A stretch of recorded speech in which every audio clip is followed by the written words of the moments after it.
हा एक आहे, निर्गुण आहे, निराकार आहे याची जाणीव आपल्याला झाली. साथ संगजी प्रेमाने बोला. प्रेमाने. हाय नमस्कार मित्रांनो, गुड मॉर्निंग. कसं काय, सर्वजण बरे आहेत का? तर मित्रांनो, तुम्ही म्हणाल आता गुड मॉर्निंग कसं आहे, अंधार तर दिसतो. तर मित्रांनो, संध्याकाळच्या 7:37 झालेले आहेत, पण तुम्ही व्हिडिओ माझा सकाळीच पाहत आहात, त्याच्यामुळे मी तुम्हाला गुड मॉर्निंग असं म्हणतोय. तर मित्रांनो, मी आता चाललेलो आहे सत्संग या ठिकाणी चालले, म्हणजे आमच्या घराच्या बाजूलाच कार्यक्रम आहे सत्संगाचा.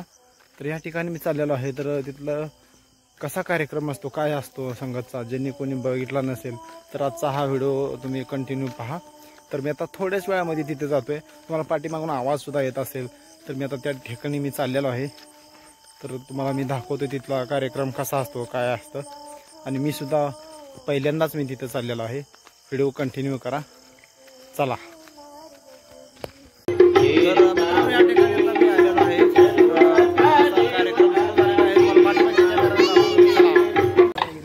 सद्गुरु माता सुदीक्षा सविंदर हरदेवजी महाराज की जय.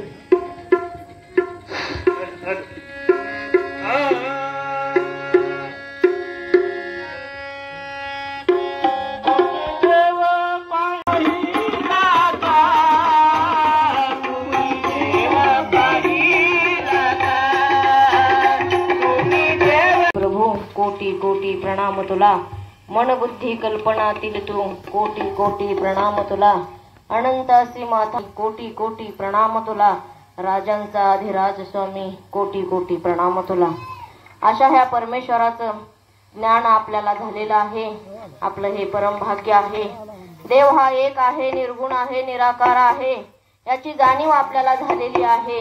आणि त्यानुसार आपला हा भक्तीचा मार्ग चालू आहे. आपण सर्वत्र ऐकत असतो की शिर्डीचे साईबाबा म्हणतात सबका मालिक एक है.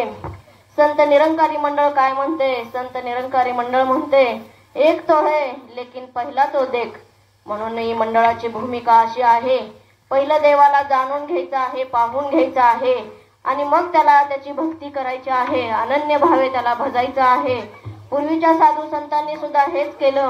अगोदर देवाला पाहिलं आणि मग भक्ती केली. संत नामदेव असू द्या, संत तुकाराम असू द्या, संत एकनाथ असू द्या, सगुण भक्ती आणि निर्गुण भक्ती त्यांच्या सुद्धा जीवनामध्ये सगुण भक्ती आली होती. परंतु नंतर त्यांना परमेश्वराचं ज्ञान झालं आणि त्यानंतर मग निर्गुण भक्तीची सुरुवात झाली. आणि मग देव हा सर्वांच्या ठायी आहे. जयी स्थळी काष्टी पाषाणी देव हा भरून उरलेला आहे याची ज्यावेळी त्यांना जाणीव झाली, त्यावेळी सात्संगतजी ते कुठं सुद्धा गेले नाहीत, तीर्थाला गेले नाहीत, मंदिरात गेले नाहीत. तर सात्संगतजी संत एकनाथ महाराजांनी सर्वांना देव कळावा म्हणून आतोनात प्रयत्न केलं. गवळणी म्हणल्या, भारुड म्हणली, परंतु सात्संगतजी कोणीही त्याला भक्तीला प्रतिसाद देत नव्हते. तर त्यावेळेस त्यांनी स्वतःच्या घरामध्ये पुरणपोळीचं जेवण सुद्धा ठेवलं. परंतु जेवण करून जायचे आणि त्यांना काय म्हणायचं होतं महाराजांना हे कोणी ऐकत नव्हतं. मग त्यांनी स्वतः पायामध्ये चाळ बांधले आणि मग भारुडाला सुरुवात केली. ते सुद्धा मजा म्हणून लोकांनी त्यावेळेस नेलं.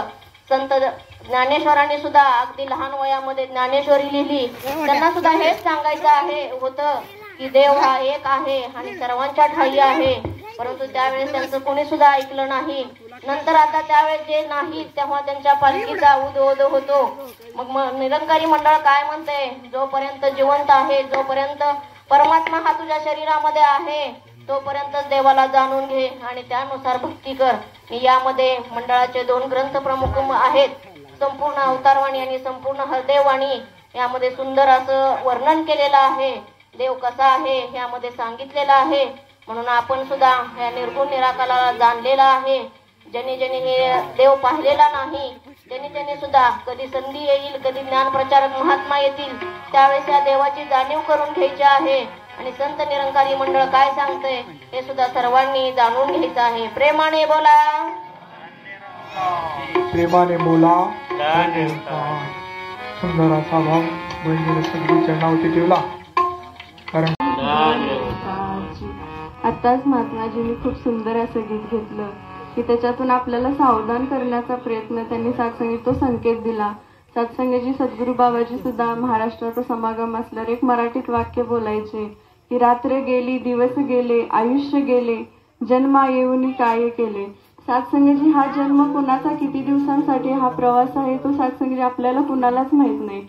मग सातसंगजी या जन्मात येऊन जे मूळ आपलं कर्तव्य आहे, जे मूळ साध्य आहे की या प्रभू परमात्म्याची प्राप्ती करून घ्यायचे, ते सातसंगजी सद्गुरूच्या कृपेने आज आपल्याला सातसंगजी हा सद्गुरू भेटलाय, जो सातसंगजी खऱ्या देवाची ओळख या ज्ञानरूपी ब्रह्मज्ञान रूपी मार्गातून सातसंगजी आपल्या आयुष्यात सहजरित्या आपल्याला ते प्राप्त होतंय. तर सातसंगजी आपण आपल्या आयुष्यातले क्षण वाया नको घालवायला. सातसंगजी ह्या जन्माचं खरं तर सातसंगजी कर्तव्य आपलं हेच आहे की निराकाराची ओळख करून याची भक्ती करायची. सातसंगजी शेवटी हिशोब आपल्याला सातसंगजी आपण किती संपत्ती कमवले त्याचा नाही द्यावा लागणार, की आपण किती ज्ञान घेतलं आणि त्या ज्ञानावर किती चाललो आणि या निराकाराची भक्ती किती केली ते सातसंगजी त्याचा हिशोब तो घेणार आहे सातसंगजी. त्यामुळे या जन्माचं सातसंगजी मूळ साध्य काय आहे ते सातसंगजी साधून घेऊया आणि सातसंगजी सद्गुरूच्या चरणाशी जोडून राहून सेवा सत्संग आणि नामस्मरण करून आपले हे लोक आणि परलोक सुखी करूया. सातसंगजी प्रेमाने बोला. तर मित्रांनो, आता मी सातसंगतमधून जाऊन आलो आहे. तर संगतचा कार्यक्रम पूर्ण झाला आणि तिथं महाप्रसादाचा कार्यक्रम होता. महाप्रसाद घेतला आणि त्यांचे विचार वगैरे सर्व काही ऐकून घेतले. खूप छान वाटलं. आणि आता मी घरी आलेलो आहे. तर आता वाजलेले आहेत 11:30 वाजले होते. 10ला त्यांचा कार्यक्रम वगैरे झाला. मग ते काही मित्र वगैरे भेटल्यानंतर इकडे तिकडे तासभर गेलेला भोजन वगैरे करू. तर तुम्ही आता व्हिडिओ कसा वाटला आणि सातसंग तुम्हाला हे कसं वाटलं आणि ह्याच्या अगोदर तुम्ही कधी हा कार्यक्रम पाहिला होता का हे मला सांगा नक्कीच कमेंट करून. आणि तुम्ही कुठल्या भागातून व्हिडिओ पाहिला ते पण मला सांगा. तर आजचा हा व्हिडिओ तुम्हाला हे कसा वाटला ते सुद्धा मला सांगा. तर चला मित्रांनो, आजच्या व्हिडिओमध्ये इथेच थांबूया. तोपर्यंत नमस्कार, धन्यवाद, बाय बाय.